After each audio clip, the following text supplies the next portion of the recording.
tužan, još više sam ponosan danas kada vidim koliko vas je ovdje. Iz svih krajeva Hrvatske, Bosne i Hercegovine i iseljeništva. Kada zajedno vidim mlade i stare, muške i ženske, i doktore znanosti i šljakere. Kada u zajedništvu vidim navijače i zastave svih naših klubova i ratne oznake svih hrvatskih postrojbi iz Domovinskog rata. I ZNG, i MUP, i HOS. Zajedno u ratu, zajedno u miru, zajedno u smrti, zajedno u uskrsnoću. Vaša prisutnost svjedoči kako je vrijedilo boriti se za stvaranje naše Hrvatske.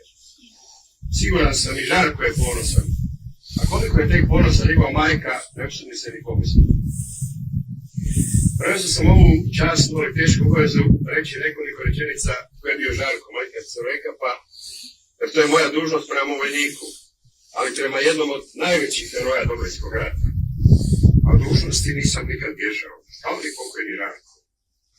Iako bi se ovaj čas najradije zavukao negdje u neki tamni ostrveni kutak i dobro se isplakao.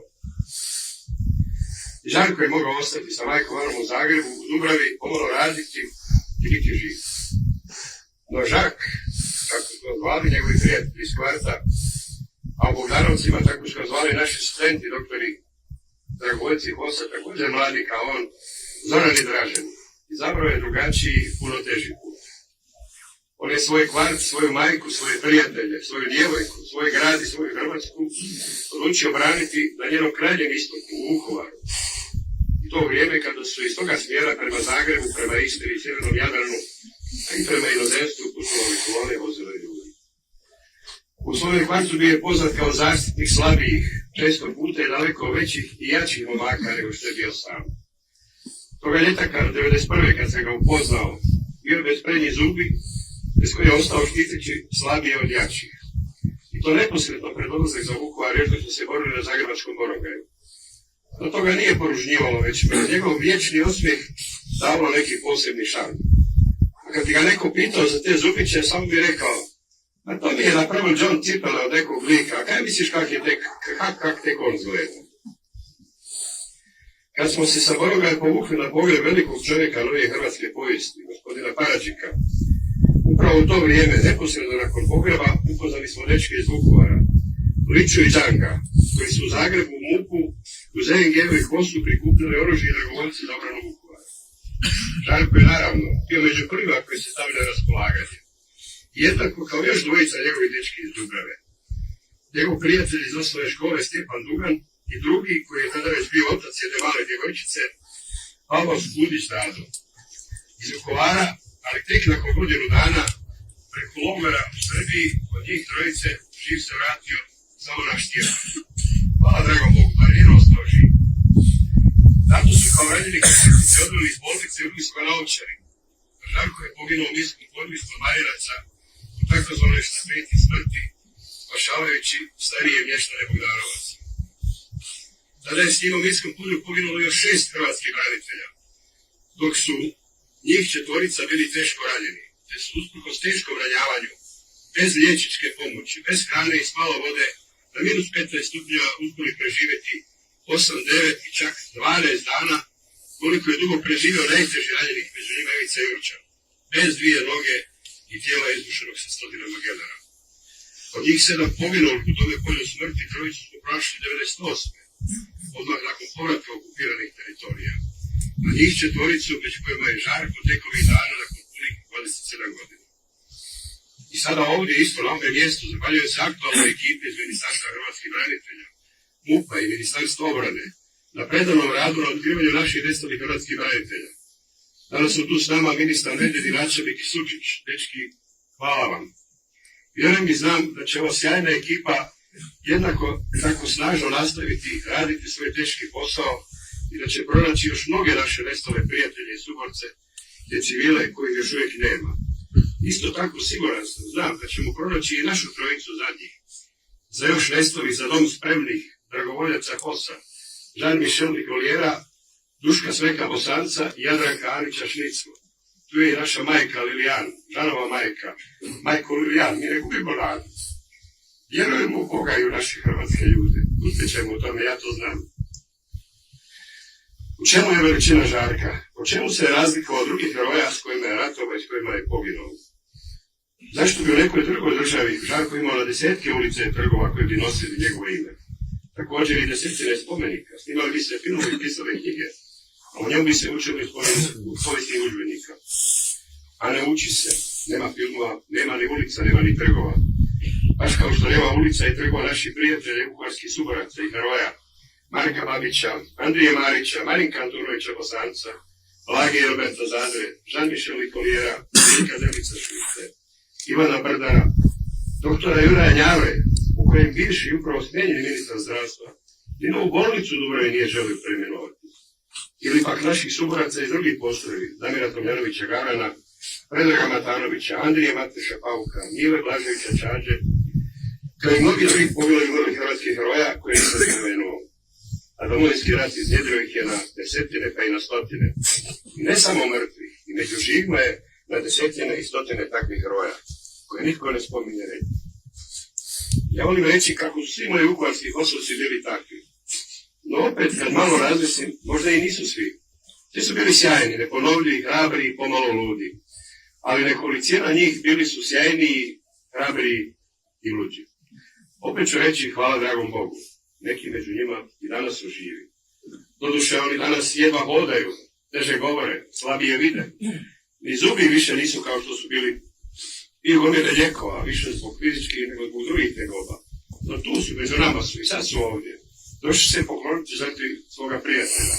Tu su naši Zvone, Paša, Široki, Štep, Kutina, Tonči, Gelo, Soldo, Goran, Zoran, Dražen, Mario, Darko, Jurčan. Ne znam da li sam nekoga previdio, mislim da nisam, no nema nas više puno od ovog broja živih, a svi su dečki tu. To su ljudi na koje čovjek uvijek može računati, i u dobru i u zlu. Baš kao što su nas naši roditelji i naša vjera učili. To su ljudi koji su rođeni da budu veliki u vremenu u kojem su živjeli i umirali. Takav je bio naš Crvenkapa. Ludo hrabar kad je trebala hrabrost, najsmiješniji kad smo se smijali, najblaži kad je trebala riječ utjehe, prvi kad je trebalo nekome pomoći i najmirniji kad je trebalo pucati po temi. Žarko je u svakom trenutku bio čovjek i bojevnik na koga smo mogli računati i u dobru i u zlu, a većeg zla od rata ne postoji. Žarko do tada nikada nije pucao iz ručnog bacača, a svojim prvim hicem ušao je u povijest. Preokrenuo je tijek rata. Mi zapravo jako skromno kažemo kako je on 2.10.1991. preokrenuo tijek bitke za Bogdanovce, koji su do uništenja njegovog te prve osvećne torke bili izgubljeni, okupirani. No Žarko je s ovim pogodkom preokrenuo cijeli tijek Domovinskog rata. Možda će mi netko prigovoriti i reći da je ovo neskromno.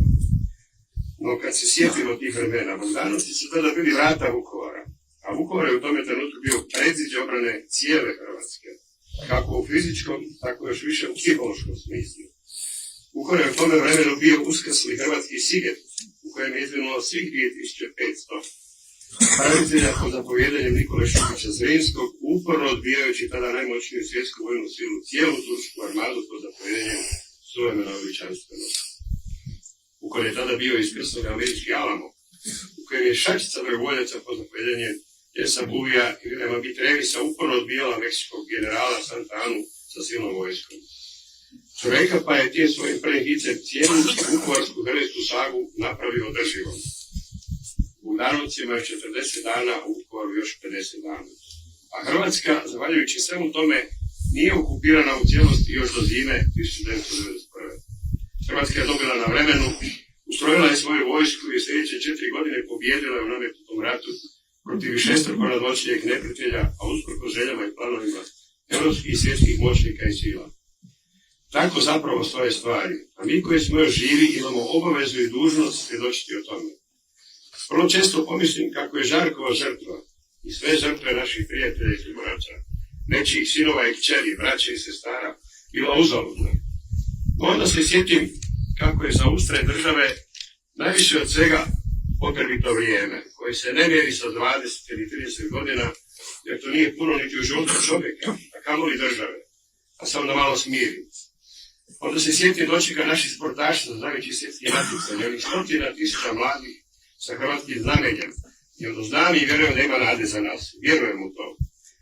Svake godine 18.11. u Vukovaru također svjedočimo o tome da nas ima i da ćemo izdržati sve iskušenja pred koje nas dragi Bog stavlja. Ne mirimo se s time i nezadovoljni smo i to je dobro, jer upravo iz tog razloga promjene moraju doći. Dragi Žarko, prekjučer smo u Koletnicima pored Vinkovca pokucali našeg suborca Marka Kneževića, gardistu iz Puna. Jučer u Zagrebu našeg drugog suborca, Stjepana Katića, Zengu i 204. Vukovarske brigade. Za 10 dana u Jonku pokupat ćemo još jednog gardistu iz Puna, Antuna Petrića Šovca.